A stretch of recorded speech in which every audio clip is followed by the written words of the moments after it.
I am Jack B. Elfers, and I live at 1732 Guys Court, Reading, Ohio. This place of interview was Reading, Ohio. The date of interview was 10/21/04. The branch of service was the Army. My serial Army number was 457903881, and my highest rank was a PFC. I was drafted. I was at Reading High School, graduate of 1942, and at that time I was 17 years of age, and the draft age at that time was 19. So when we graduated our class, I went out and worked for about 3 months with the a local company, the Gardeners Board and Carton over in Laughlin. I worked there for about 3 months, and while I was there, I noticed the ad in the paper. The Navy was asking for musicians, and having played drums all my life, I went down to the Navy to try to get in the Navy band. I went down with two friends, Bob Elfers, my cousin, and Tom Slater, and they both passed the physical. I took my physical, and they told me that my tonsils were very bad. I should go home, have them taken out, and come back. So I went home and told Mom and Dad about it, and they took me to see a doctor locally, Dr. Fishback in Cincinnati, and he agreed to take my tonsils out, and also he said, you have a bone in my nose that need to be straightened out. So I went through that, and I was off work for 3 weeks, and it was getting early fall, and they decided they were going to change the draft date to 18, so I decided just to wait and be drafted and to take a chance on what kind of outfit I would get in, maybe get in the band of some kind. So I was living across the street from the Reading High School gym, and that's where we were all told to report to when I was inducted, which was in January of '43. So there was a lot of local boys that were going at that time who were turning 18. So we had a bus load, and we went to Fort Thomas, Kentucky by bus, and there we got our shots closed, and we were given our placement, and I was scheduled to go to Camp Shelby, Mississippi, and some of the other boys from the class were also sent there. A couple of local boys that I knew real well, Bill Gertz from Reading and Elmer Lohmeyer, were also sent there, and we were put into the Combat Engineers, 202nd Combat Engineers.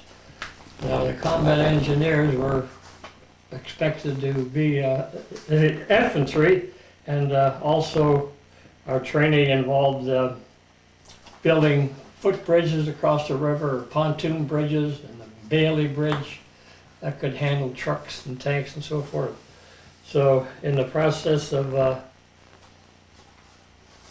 having basic training there, one thing I can remember about basic training is our first hike was supposed to be 5 mile, and gradually we were supposed to build up to a 25 mile, but our first hike, the second lieutenant got us lost, and we ended up walking 18 mile, and some of the, quite a few of the fellows never made it. They had to fall out on the side, and they sent out trucks to pick us up. I remember that very well, but myself, I made it because I was young, and I think anybody that went through the Depression at our age, well, we were in pretty good shape, because all our games and things we did involved running and walking and whatever. It wasn't like the children of today who sit in front of the television or maybe the computer. So we got to Camp Shelby, Mississippi, and started our basic training, and that was 13 weeks. And it was just a typical basic that everybody did. And one day while we were out in the field, some warrant officer came out. He went through the files, and he was looking for musicians. and he had the names of the people that he thought he would like to get. He was not interested in a drummer at that time.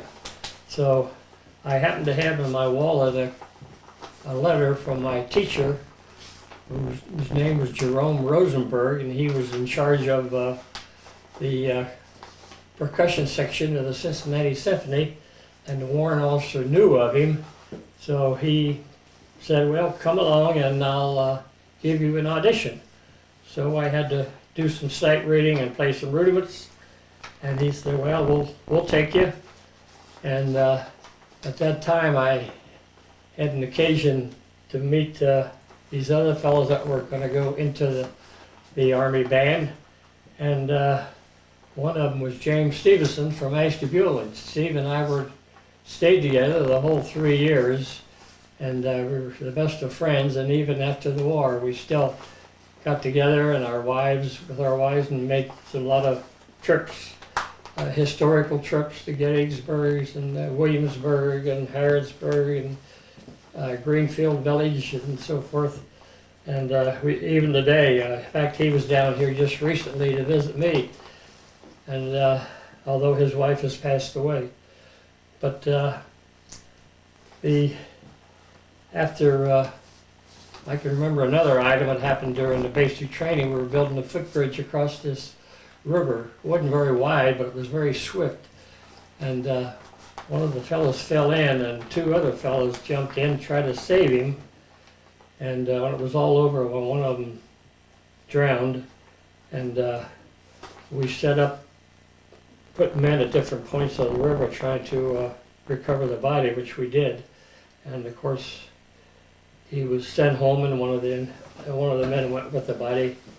Now I can remember that very well. And so after basic, when we went to what was known as the Dixie Division, it was a state guard from Mississippi, Alabama, Georgia, and Louisiana.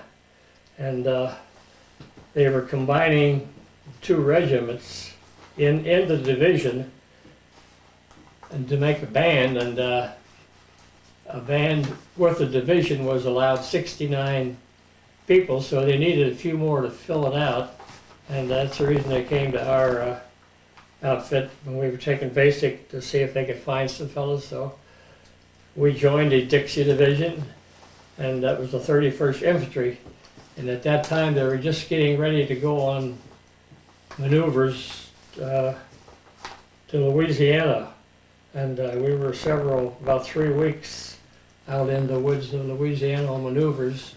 And while we were out there, we had a chance to get acquainted with the other band members. And we had a lot of members that were graduates of musical schools. One of them was a Juilliard graduate, and he ended up on that Howdy Doody. In fact, he married Buffalo Bob's sister, and he ended up on that show there when he got out of the service. But after our 3 weeks in Louisiana, we were given a furlough, and we had to go to Shreveport, Louisiana. They took us in by truck, and we had to find our way home from there, so we caught a train out of there to Cincinnati. And after I really surprised my mother when I came in the house on a Sunday morning. She's making Sunday dinner, and she was very surprised to see me. I had a real nice visit at home, and then had to report back to Camp Pickett, Virginia, which was a very nice camp. They had the big double barracks, and we were able to get the band in one whole barracks. So many upstairs and so many downstairs. In that Camp Pickett, we had a chance to do a lot of rehearsing, and every morning we'd get out at 6 o'clock in the morning and march up and down the street playing Dixie, because this was a Dixie division, and those guys wouldn't get up unless they heard the song Dixie. So we got those guys out of bed. So we were there, I guess, about 6 months, and it was a real nice day there. We did go out and do some amphibious training to Camp Redford, which was on the Chesapeake Bay, And I can remember that very well because I got so darn sick out there on the bay waiting to come in. And we came in and supposed to hit the beach. I hit the beach and I just kept on running. I ran all the way back to camp. I said, this ain't no way. I felt like I was going to die. That's the way seasickness will make a person feel. So anyway, we, when I was at Pickett, we used to go into Richmond, Virginia. And my buddy and I, Steve, I call him Steve, his last name was Stevenson. Although his first name was Jim, but everybody got called by their last name, and we shortened his name and called him Steve. But while we were at Pickett, Steve got the mumps that went down to his testicles, and he was in the hospital, and he missed, we had some group pictures taken at that time of the band, and he missed out on that, but he was the handiest guy I ever saw. Maybe that's the reason I hooked up with him. He was so handy, he could do anything. He was an electrician, and when the war broke out, him and his brother were working in Texas as electricians at some defense plant, and they could have got deferred, but they weren't that kind, so they came back to Ashtabula when they got their notice and were drafted, and they ended up, him and his brother both, in that 202 Combat Engineers. And I think Steve and I were lucky to get out of there because they went over to Europe and fought over there, and they were in the Battle of the Bulge, and ended up having to build a bridge across the Rhine River under fire, and they had quite a few boys that were injured and a few of them killed. So Steve and I were lucky to get in the band. Our job as a band was to provide security for the headquarters section, which we were attached to, and there was a lot of jealousy among troops toward the band because they thought we had it so easy, but it wasn't really that easy. Anyway, we did a lot of concerts, and after we left Pickett, we weren't sure where we were going, to Europe or South Pacific. We were transferred to Newport News, Virginia. Never forget it, because we were standing out in the rain waiting to load up, and it happened to be it wasn't a troop ship, it was another type of ship, but they converted into a troop ship. Our bunks were six high. Steve and I, my buddy, we spent the first night down below, and after that we decided we'd rather be on top deck, so we slept out. Even though at night they wouldn't run unless they had all the lights out, and we slept up there, and it happened to be raining, and we'd go down to the cafeteria and lay on the floor. So we started our trip there at Newport News, Virginia, went down the coast, the Atlantic coast, and Steve got sick. And I mean, he was sick the whole time. I had a few bad days, but I got over it, and he lost 40 pounds. I tried my best to keep him supplied with what food we could get. You were only served 2 meals on board ship. And at lunchtime you got a package of crackers and maybe an orange. Anyway, we went down through the Panama Canal. I can remember that very well. And this was all new to me because I never got to Kentucky till I was drafted. Even though I lived in Reading. I come from a family of 9, and we didn't get around much. And although Dad had a steady job during the Depression, and we always had food in the house, and we all took up a musical instrument of some kind, and I was glad we did because it's starting to pay off. Anyway, we went through the Panama Canal and got to the Pacific, and our first stop was New Caledonia. We stopped there for some reason, some problem with the ship, and right next to us was a ship that was full of supplies that was going over, and a couple of guys snuck over at night and grabbed a couple of cases of fruit.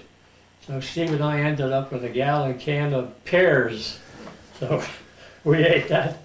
So we left there, and we were out in the middle of the ocean and ran out of water. And we had to sit out there for 3 days waiting for another ship to come by. And finally did, and parked next to us, and they put hoses over, and we got some fresh water. You think you got plenty of water when you're on the ocean, but you don't have that fresh water. So we got water, and we continued on. One thing I remember is we had Easter 2 days in a row. It was Sunday, Easter, and we crossed the international date line, and the next year was Easter again. So we had to go to church 2 times in a row.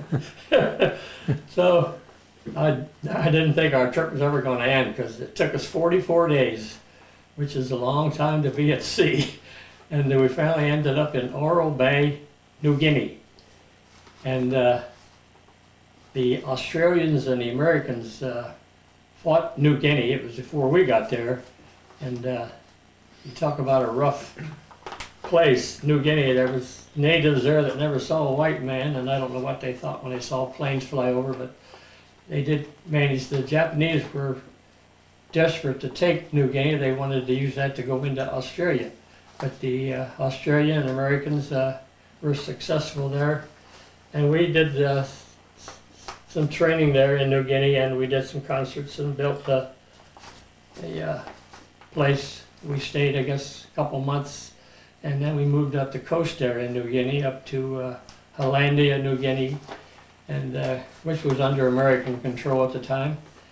And from there, we were getting us ready to, MacArthur wanted a place, an island where he could have an airstrip and bomb the Philippines, where the round trip could be made by the smaller bombers, the B-25 Liberator bombers.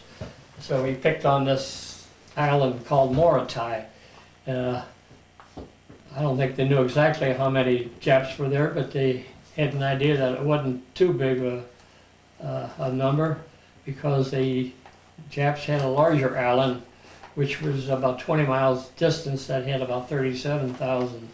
Morotai was 7 miles wide and 13 miles long, and had a lot of coconut grove from Palmolive Peak. Had a lot of coconut grove there.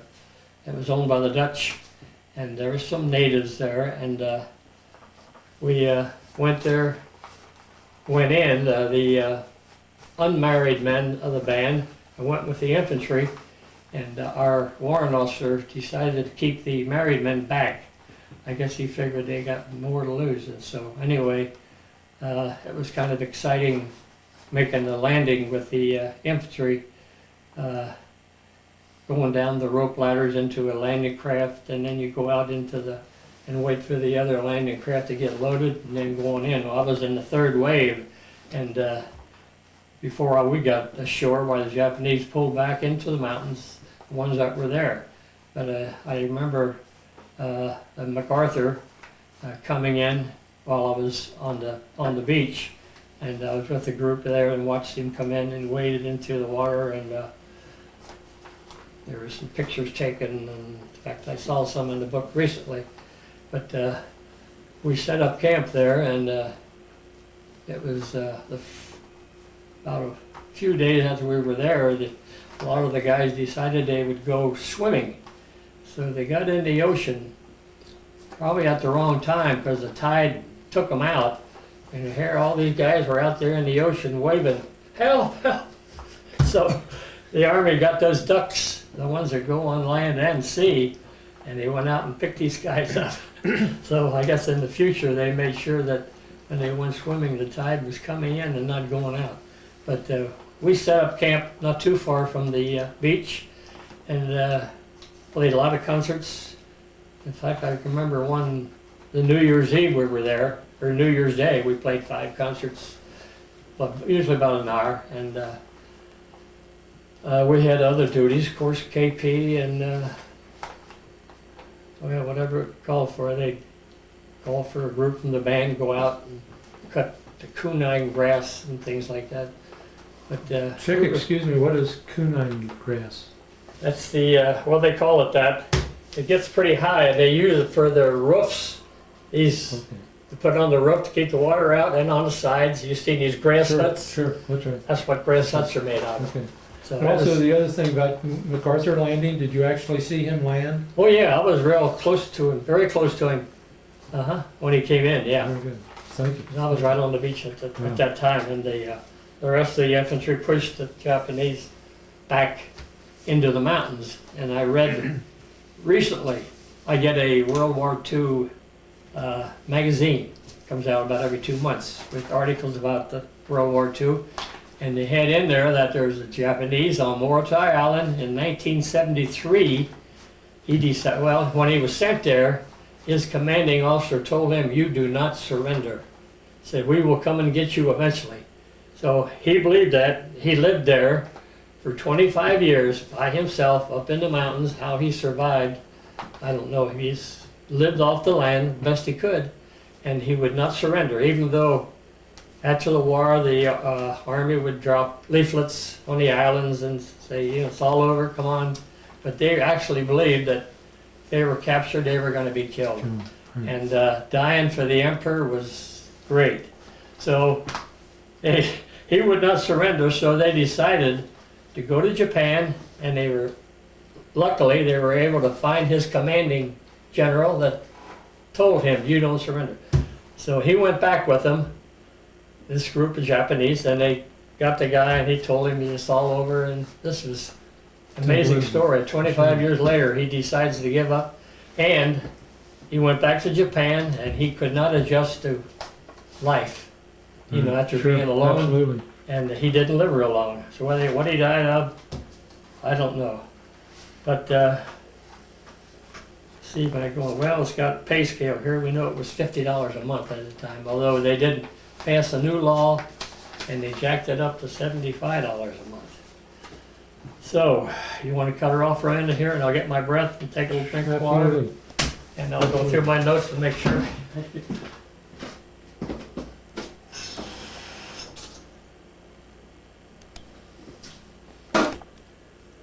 Something else I remember when we were at New Guinea. Of course, there was a lot of Australian troops around because that's where they did a lot of their fighting. Anyway, they had Bob Hope come to the Australian hospital there, and we played a concert for him. And they served us. They had 3 different kind of tea there you could drink. No alcohol, just tea. So. And then Bob Hope came while we were able to go and see him. In fact, some of our band members played in the band in front of the stage, you know. He had, Jerry Colonna and Marilyn Maxwell and a few other people there, but put on a great show. And I remember that very well. And, let's see here. Well, after I enjoyed that place there at Moratorium more than anything, and one funny thing about it, the Japanese would come over one plane every night and drop one bomb, and of course we'd all get up and go to our foxhole, and you could hear the anti-aircraft, the shrapnel from the aircraft would come down through the palm trees. Zoom, you know, you could hear that coming down. You hope it didn't hit you in the head. Anyway, and our fellow from Juilliard, the trombone player, and he wrote a song called "Piss Called Charlie." That's what we called him, because everybody would get up and take a leak. But our tent leader was Howard Morton. He's from Mississippi. In fact, he had a couple of years of college in at Ole Miss when he was drafted, and he wouldn't say, if he had a mouthful, "Dad gummit, son of a gun, cobnobber." That's how he would cuss. So one time they put water in his foxhole, and we get up that night and he jumps in there in that water. you could hear him hollering, "Dad gummit, son of a gun, cobnobber." Now he's living down in Monroe, Louisiana, and he taught school there at the college, Monroe College. And my buddy Steve and I were down 2 years ago to see him, and his wife was in charge of tourism for the state of Louisiana, so she knew just where to take us for things that we were interested in. We ended up in New Orleans, and it was just a nice trip. Medals and citations. See, we went from Morotai to the, actually got the Seabees made that strip there while they were bombing the Philippines with those liberators. And I happened to see a picture in the Valley News here from writing it. I got in the mail of an Air Force personnel who was in the group that loaded bombs. He had a string of fish. His name was Valley, Melvin Valley. He lived in Reading, it was right up the street from us. And looked at that and I said, son of a gun, it said he was at an advanced liberator base, so that's what we were. So I figured I'd go see him. So I checked to see where he was, and he was glad to see me, and he wanted to know if I could get him some hand grenades. He wanted to go fishing with hand grenades. I said, you son of a gun, you're supposed to catch him with a hook. But anyway, I said, no, I can't get you any of that. But so that was another thing I remember when I met somebody over there that from home, and we were in a process then later on to getting ready to go into the Philippines.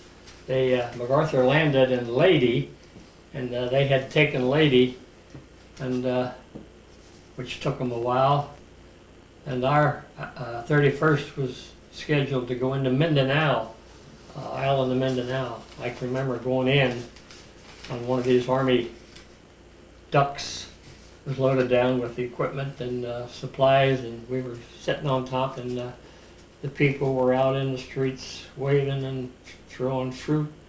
I wasn't sure if they were throwing the fruit to us or at us, but anyway, it was good to have. So we had some free fruit, and it was real nice there in the Philippines. We set up and had a nice area and played a lot of concerts. I can remember headquarters company. Whenever we were in combat, we would set up perimeter around the headquarters company, and they had a fellow that was sent to headquarters from one of the line companies that he was one of these problem soldiers, you know. So they sent him to headquarters. What they were going to do with him, I don't know, but he went into town one day and came back that night, and coming across the fields, and we were set up on guard duty in our dugouts around there, and one of our fellows saw this, what he thought was a Japanese, I guess, coming across the field. And he shot him, and he was a school teacher from Iowa. The last guy in the band, I would want to have that on his mind, you know, because he was that type of guy. Yeah. And but that's something you don't forget. Anyway, we our time on New Guinea there, we did play some concerts for the Filipinos. They were much more advanced people than the ones on New Guinea. Though the ones on Morotai were pretty nice too. But of course the ones on New Guinea, all they wore was something around their waist. And I can remember one of the natives, you ever heard of the disease elephantitis? Oh, yeah. Well, one of these natives had elephantitis of the leg, and that's just what his leg looked like, that of an elephant. It was that big and round, you know, all the way up. That was another thing that you remember. In the Philippines, we did a lot of, we used to play a lot of volleyball when we had time. And then, of course, coming up, after the Mindanao, they were getting us ready for the Japanese invasion of Japan, which nobody was looking forward to. And this was, I guess, probably in September or so of 45. In the meantime, the B-29s were dropping these incendiary bombs in Japan, and they actually killed more civilians with those bombs than the 2 atomic bombs that were dropped. I read this in a book, because these cities just went up so easily the way the homes and that were built. And but their reasoning was that a lot of defense work was being done in the homes in Japan, and if they could stop that, they thought it would shorten the war. So we had a local boy whose name was Ray Holleran, lived over in Arlington. He went to St. Peter and Paul here. In fact, he was in school with my brother Lou, a couple of years older than I am, and he was a B-29 pilot, and he got shot down over Japan before they dropped the bomb and everything, and Japanese were grabbed him in a hurry, and didn't treat him too well. They took him to a zoo, stripped him completely of his clothes, and put him in a cage, and took him into town and showed the people what happens to the pilots when they get a hold of them, and how he got by without getting his head cut off, because the Japanese were very good at that when it come to pilots. They didn't keep them too long. They would either use them for bayonet practice or cut their heads off, bury them. But in fact, I just reading a book called The Fly Boys. George Bush Sr. was a part of the group, and it had to do with Iwo Jima, the battle there. The planes were going in and bombing and so forth, and his plane got hit, and he told the two fellows in with him, jump out, and they did, and he finally went out and landed in the water, and the Japs were coming out after him.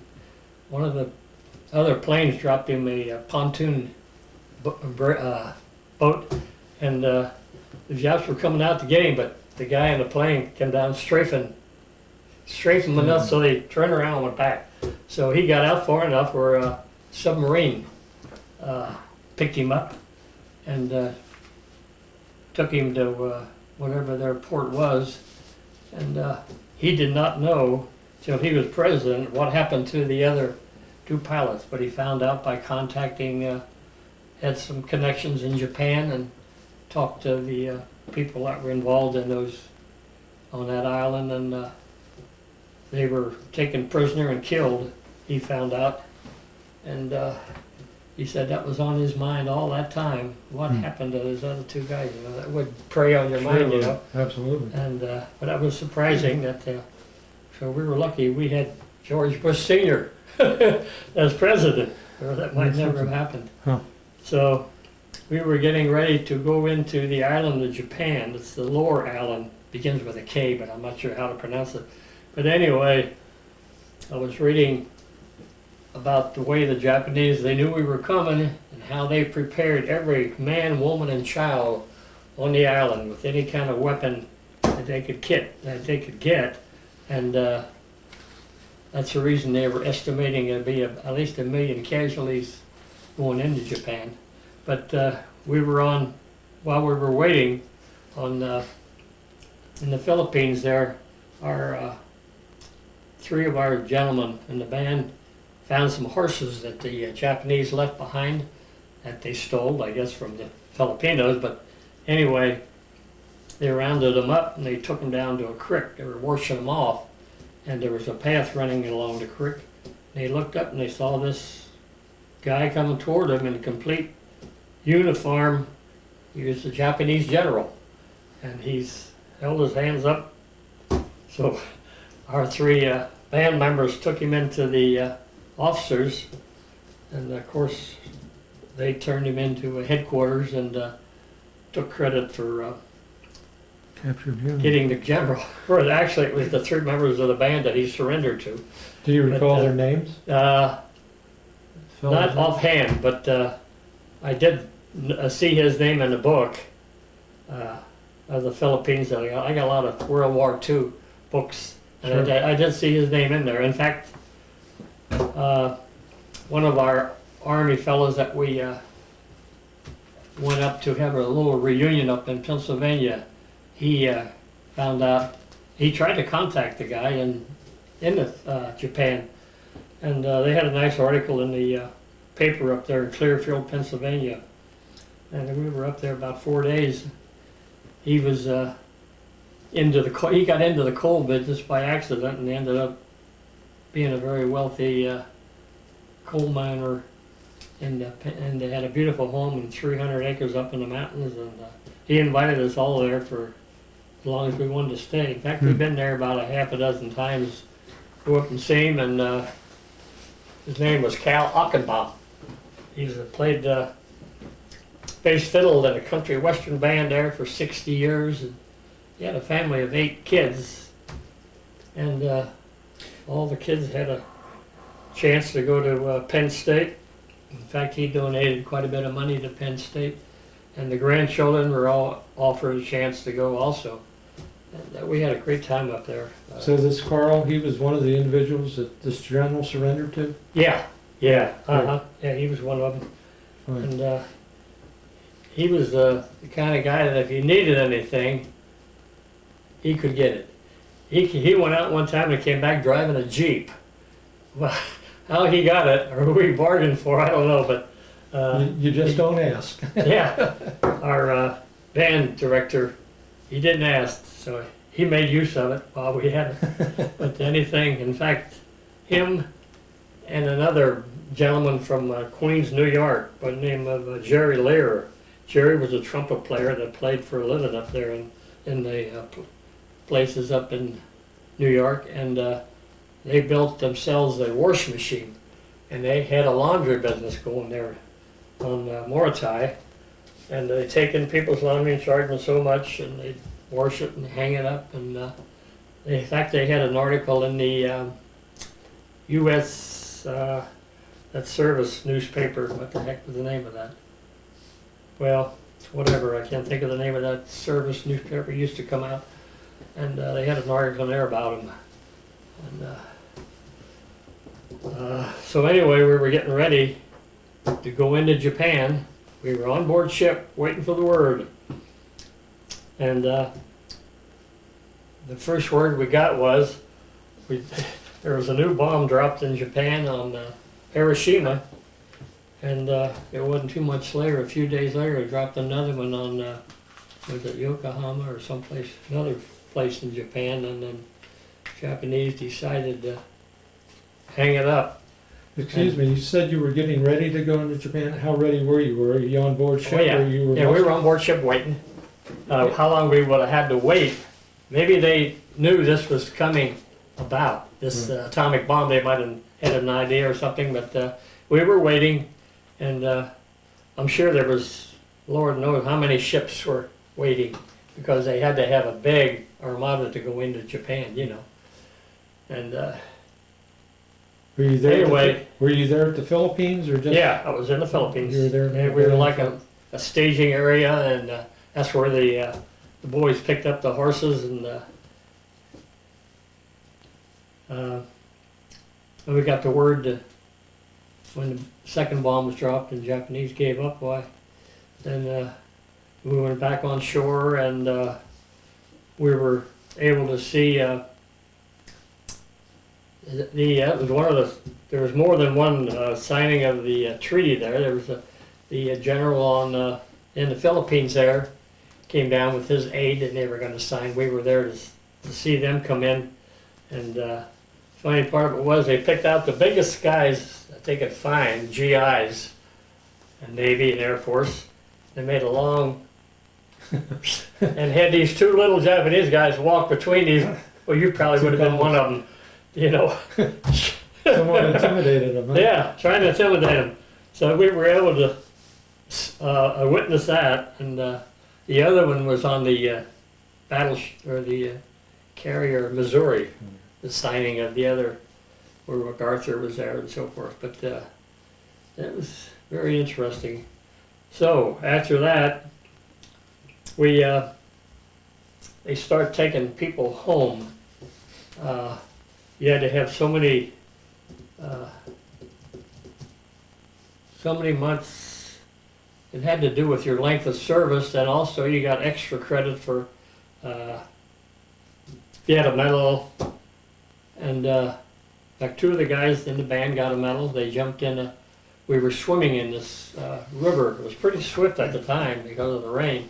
And this one guy, he was a mental problem for the headquarters company they sent down there, and he got out in the middle there and he started drowning. And these 2 guys from the band jumped in.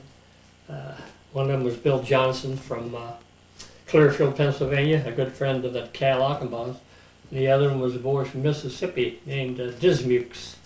And they got what they call a service medal, I believe they called it at that time. And I have a list of here of, Excuse me, they were awarded the service medal for saving this individual's life. yeah. And that gave them 2 extra points. And there was about 7 or 8 of us that were just a few points shy to go home with the band.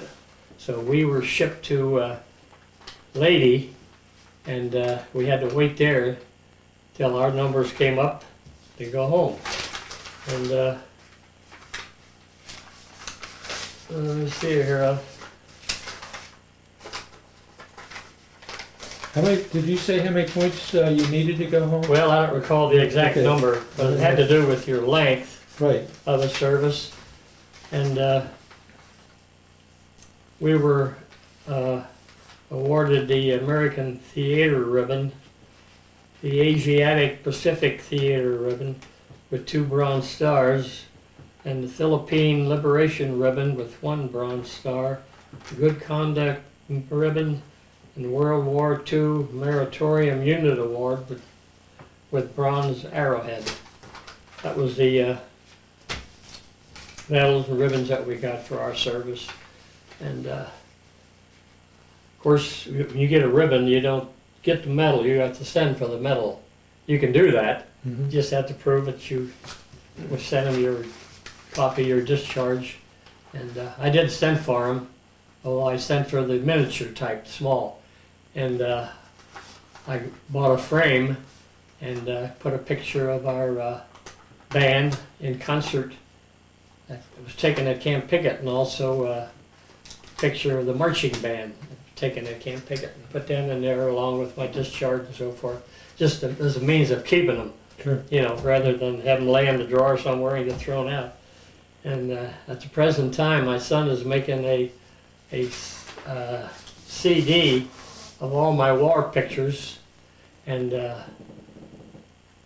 out in California, he's out in San Luis Obispo, California, works for the Board of Education out there, and he's got the equipment. He's going to make me a CD, maybe something similar to what you got here. He's going to scan all the pictures and things that pertain to the World War, and pictures of my brothers and pictures of my dad from the First World War. Dad was in World War I, and my brother Whitey, whose name was Ralph, and Lou, they were drafted back in 41 because they were older.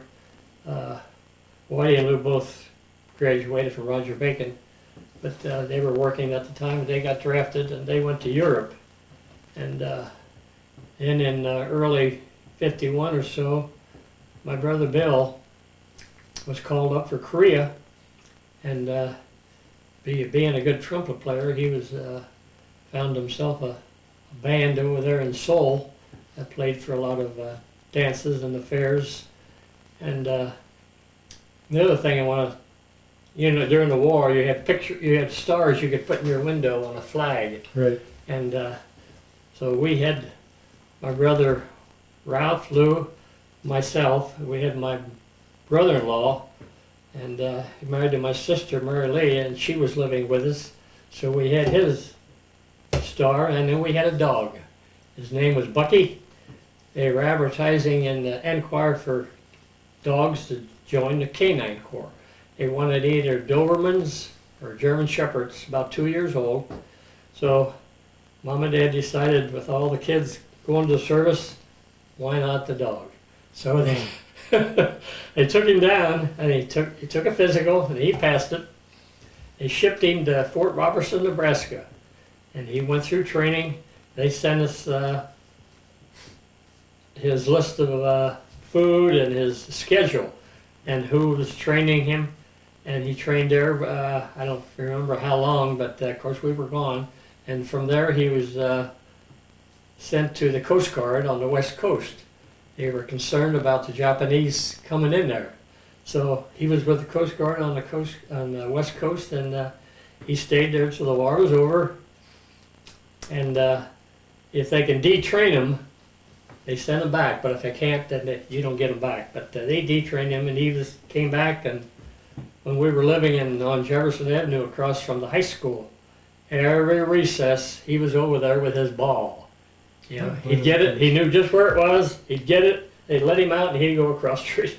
And these kids would throw that ball, and he'd run his poor little heart out. But anyway, when he came back, we had to go over to the Lachlan train station there and pick him up. And first thing he did when he got in that house was go for his ball. Yeah, After those 3 years, isn't that something? we were real proud of him. In fact, Did you get papers with accommodations with him, or no, any? we had a piece in the paper about him, and if you want to shut that a minute, I'll get it for you. Let me show it to you. I'll pull the camera in on this in a little bit, but Okay. tell us what happened. Tell us about the dog and getting his discharge. Yeah, we got his discharge, and we got a frame for it and with the newspaper article. And in fact, it's down at the American Legion Hall right now, hanging on the wall. As far as we know, he's the only canine member of Hawker Flaggy Post number 69. Isn't that sweet? Yeah, he was just a playful dog, and when we got him back, they sent us a list of his things that he could do. We could walk along with him, heel, and he'd walk along with you, stay, and you could walk a block away, and he'd stay there, and then you give him this, and he'd come running. There was never a let's say a group, a squad or what, that went out in front with a dog that was ever surprised by the enemy, because that damn dog could smell, you know, and he could warn them. But, that's I read that in a book on war dogs. I got a book on war dogs, and they trained those dogs to do everything, even jumping out of airplanes with supplies that they might need, medical and so forth, and they were just used in so many ways. To take water and things that people they could do things that the soldier couldn't do. But So mom and dad had 4 stars. They had 5 counting his. 5, so they had a star in there for Yeah. Bucky too. Absolutely. So sure. Yeah. Yeah, you know, I remember those banners hanging in the windows. Yeah. But you know, you never see those at any flea markets or sales or anywhere. No, you don't. never see them. No, I wish I knew what happened to ours. Yeah, that was. I always did think going through the Depression was such a big help to going into the service. In fact, we ate better in the Army than we did at home. You know, because hell, there wasn't Mom's grocery bill for 9 children and Grandma, and Mom and Dad was $10 a week. You know, that's how they used to cook. Sure. They had a lot of soup and things that would go a long way, you know. But when we got in the Army and got 3 meals a day, and boy, you go back for seconds. I went in weighing 140 and came out weighing 164. And my buddy I was telling you about going overseas, he lost 40 pounds. He wasn't very tall, he was just stocky. And boy, he said, "You saved my life." That's what I'd bring him up food or wherever I could get for him that he could keep down, you know, crackers and things. But him and I have been such good friends. And I got something else I want to show you. Good.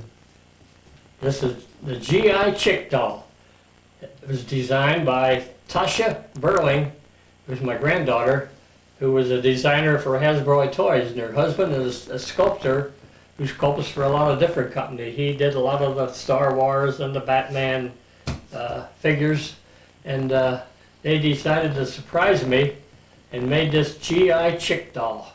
It's got my insignia on a Dixie Division, DD, and her husband sculpted the face from pictures that we sent him of myself. So I guess that's a good lighting. It's hard to tell now though. But anyway, it came in a regular commercial box. Instead of G.I. Joe, it was G.I. Chick. And this is what you call one of a kind. And talk about being surprised. I went on television with it They came to the house and interviewed me, and it was shown, and some fella out in Lawrenceburg, Indiana, happened to be watching it. He was a Captain Frank Savage in the war. He was connected with headquarters company to which the band was attached. So he saw that Dixie division. He said, "I'll be darned."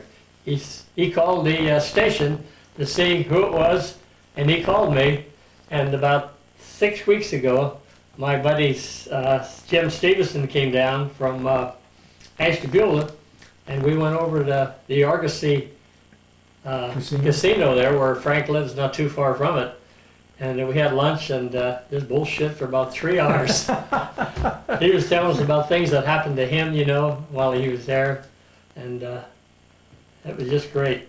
So that's the story of the GI Chick doll. They didn't put it on the market. I'll tell you what, let's, excuse me just a minute. Hold right on there. But I thought that was a neat Christmas present. Who do you know that got a present like that for Christmas? I was real surprised. And they just had a baby recently. Well, been a year old in July.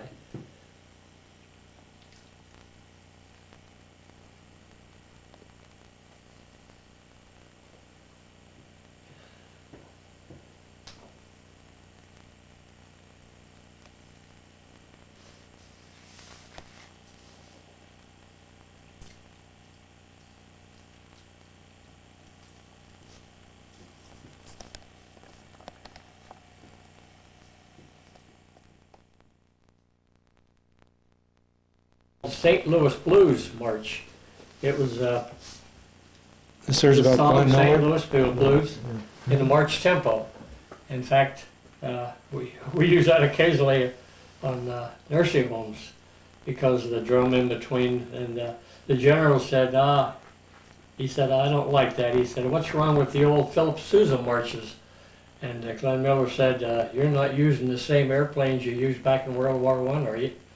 As if to say, you got to change, you know. Catch up, So yeah. that was a good comeback, Yeah. I thought, by Glenn Miller to this general. Shoot. Well, Chick, is there anything else you would like to put on the tape, or something you might have thought about, or?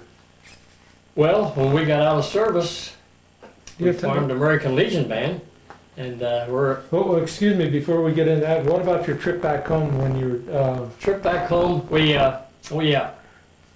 Well, it was mostly sitting around waiting on board ship, reading. We did a lot of reading, and we ended up coming into San Pedro, California, and it was kind of interesting to see the States again after being gone for a couple of years.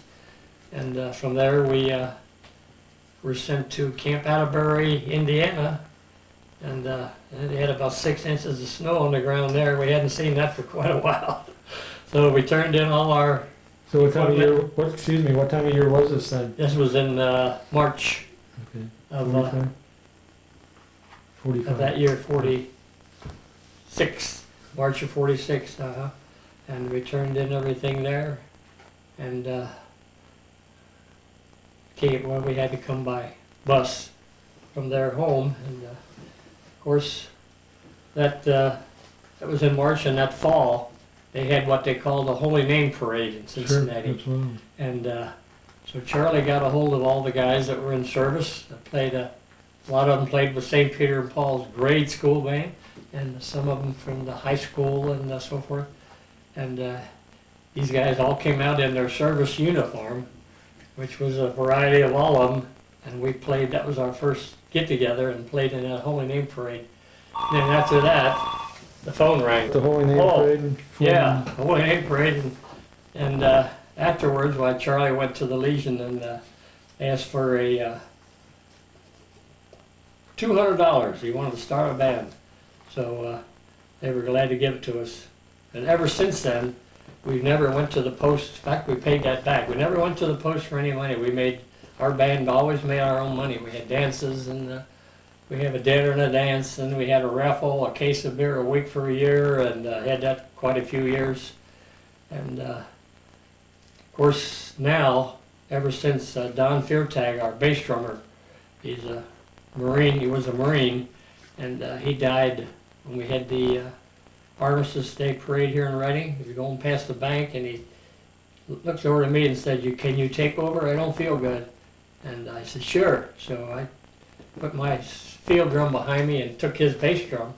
And a few hours later, he was gone. He died. He had a heart attack, massive heart attack.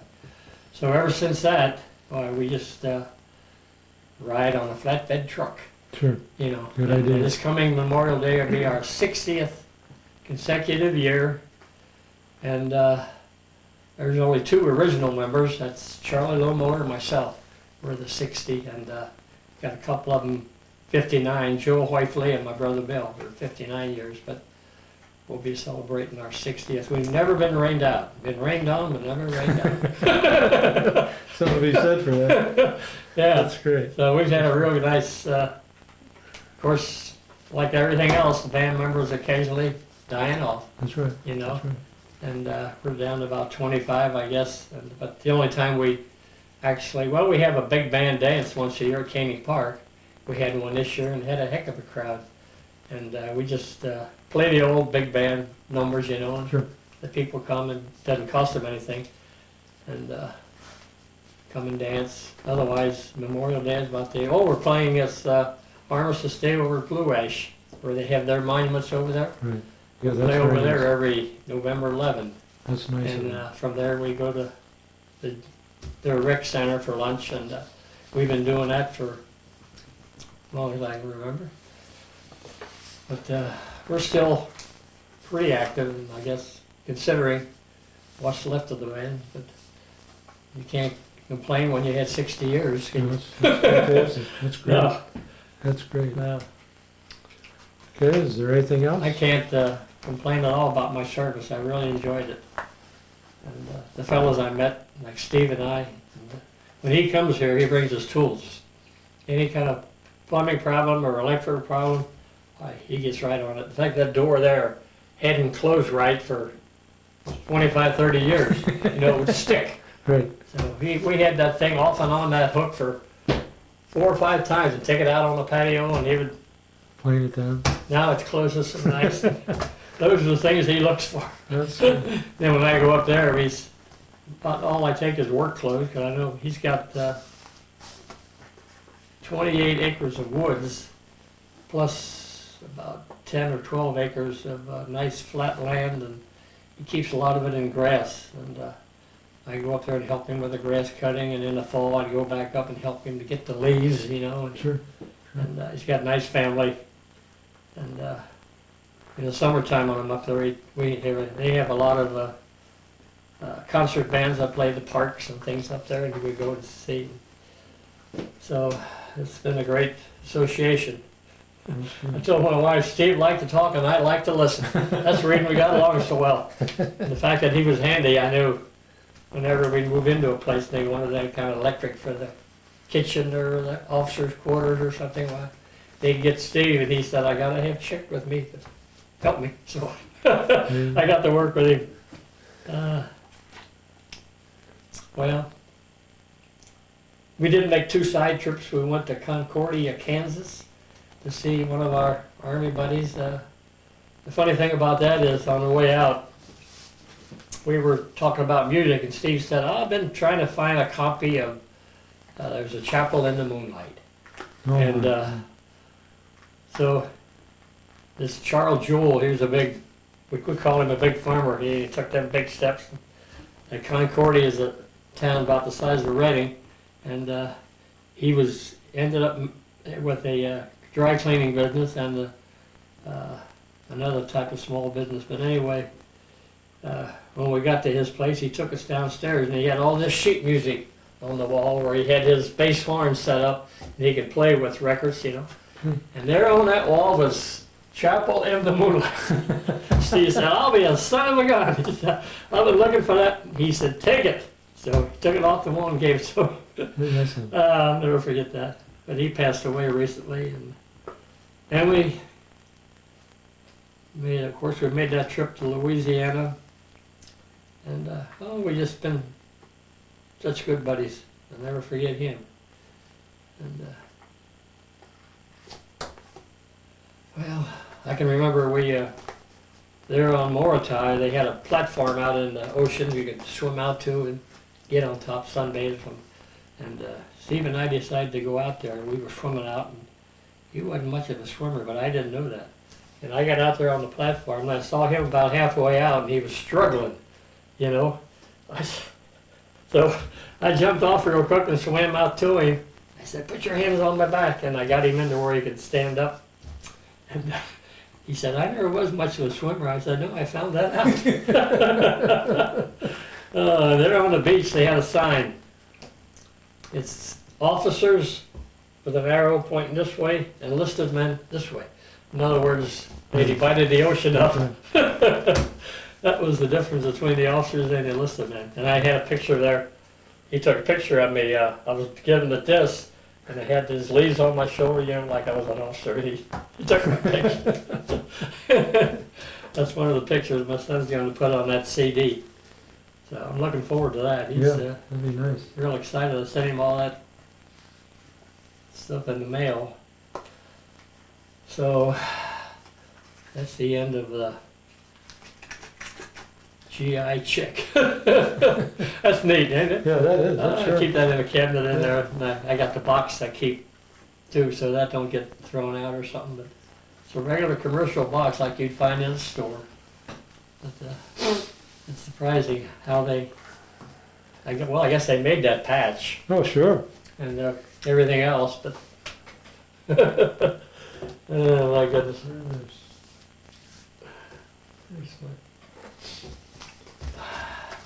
Okay, doke. Uh-huh. Looks like we're done. Yeah, I'm just about taking care of it, I guess. Jerry?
Okay.